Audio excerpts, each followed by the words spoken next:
दुनिया में हर चीज ठोकर लगने से टूट जाती है। एक कामयाबी ही है जो ठोकर खाने से मिलती है। आज सुनाते हैं आपको कई बार ठोकरें खाकर भी कामयाबी की ऊंची उड़ान भरने वाले धर्मवीर कंबोज की कहानी। धर्मवीर पढ़ाई में तो शुरुआत से ही कच्चे थे। इसी के चलते जैसे तैसे उन्होंने 10वीं की पढ़ाई की और फिर घर के गरीब हालातों की वजह से उन्होंने रिक्शा तक चलाया। उन्हें अपनी जिंदगी में कई तरह के दुख झेलने पड़े, लोगों की बातें सुननी पड़ी, लेकिन इसके बावजूद भी बिना रुके वो आगे बढ़ते गए और उन्होंने तय कर लिया करोड़ों के बिजनेस तक का बेहतरीन सफर। अब आप सोचेंगे कि जो इंसान कभी इतनी गरीबी से जूझ रहा था, आखिर उसके साथ अचानक ऐसा क्या करिश्मा हो गया जिससे उसको इतनी बड़ी कामयाबी मिल गई? तो दोस्तों, इसका जवाब है उनका अपना इनोवेशन। जी हाँ, धर्मवीर कंबोज हरियाणा के रहने वाले हैं। कभी वो दिन थे जब हरियाणा के यमुनानगर जिले के दामला गांव के निवासी धर्मवीर कंबोज कभी दिल्ली की सड़कों पर दिन रात रिक्शा चलाते थे।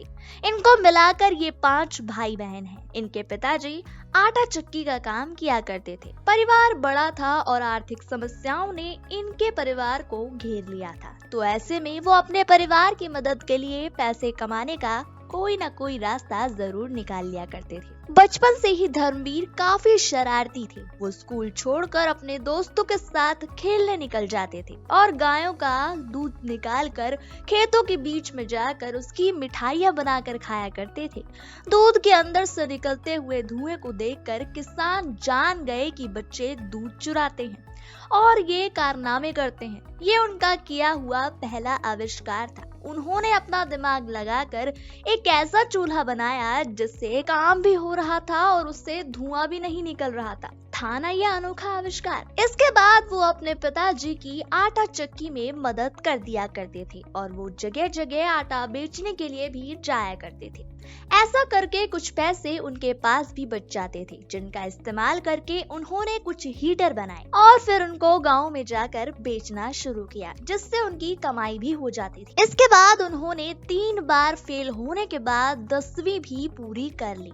आगे चलकर उनकी जिंदगी और भी मुश्किल हो गई। उनकी शादी के बाद उन पर परिवार का दुगना भार आ गया था, लेकिन कमाई का कोई भी जरिया नहीं। फिर उन्होंने अपना मन बनाया और दिल्ली आ गए। कड़ाके की ठंड में रहने का कोई ठिकाना ही नहीं था। कई किलोमीटर अपने घर से दूर, जेब में सिर्फ 70 रुपए के साथ दिल्ली जैसे शहर काम की तलाश में आ गए। फिर कहीं से जुगाड़ कर रिक्शा लेकर उन्होंने रिक्शा चलाना शुरू कर दिया।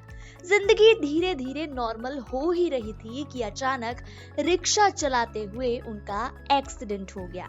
इसके बाद वो अपने गांव वापस आ गए और उन्होंने खेती करने का फैसला किया और उन्होंने सब्जियों की खेती करनी शुरू की। इस बीच वो एक बार राजस्थान गए। वहां पर उन्होंने कुछ महिलाओं को गुलाब जल और आंवले के लड्डू बनाते हुए देखा। इसके बाद उन्हें समझ में आ गया था कि अगर खेती के जरिए अच्छा फायदा लेना है तो प्रोसेसिंग करके प्रोडक्ट्स तैयार किए जा सकते हैं, फिर ही कुछ मुनाफा कमाया जा सकता है। उसके बाद क्योंकि वो बचपन से ही आविष्कार करने के लिए काफी उत्साहित रहते थे, तो ऐसे ही उन्होंने अपनी एक खुद की गुलाब जल बनाने वाली मशीन के बारे में सोचा। उन्होंने सामान इकट्ठा किया और मशीन का एक रफ स्केच तैयार किया और कुल 9 महीनों के अंदर अपनी मशीन बनाकर तैयार कर दी, जिसको उन्होंने नाम दिया मल्टी प्रोसेसिंग मशीन।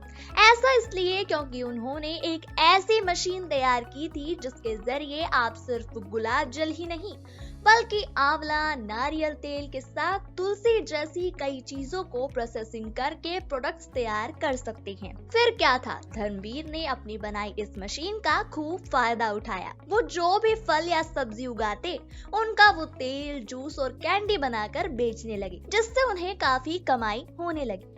इसके बाद उन्होंने अपनी इस मशीन को FSSAI से नामांकित करा लिया। इसके बाद उन्होंने ऐसे ही और भी कई मशीनें बनाई और धीरे धीरे कर उन्हें मशीन के बड़े बड़े ऑर्डर्स मिलने लगे। मशीन की बढ़ती हुई मांग को देखकर उन्होंने इसमें कुछ बदलाव करने की कोशिश की और अच्छा बनाना चाहा। फिर उसको मॉडिफाई कर उन्होंने इसके 5 मॉडल्स और तैयार कर दिए, जिससे कि हर कोई अपनी जरूरत के हिसाब से मशीन को खरीद पाए। ऐसे ही फिर उनकी मशीन भारत ही नहीं बल्कि विदेश के भी कई राज्यों तक पहुंच गई। आज उनकी ये मशीन दक्षिण अफ्रीका, केन्या और नाइजीरिया जैसे कई देशों तक पहुंच चुकी है। इसी के चलते उन्होंने अपने बेटे के नाम से एक खुद की कंपनी शुरू कर दी और नाम दिया प्रिंस ब्रांड का। प्रिंस ब्रांड के नाम से वो आज दुनिया भर में अपनी मशीनें बेच रहे हैं, जिससे वो करोड़ों कमा रहे हैं। उनकी इस सफलता ने उन्हें इस मुकाम तक पहुंचा दिया कि उन्हें राष्ट्रपति के हाथों से भी सम्मानित किया जा चुका है। ये कहानी आपको कैसी लगी हमारे कमेंट सेक्शन में जरूर बताएं।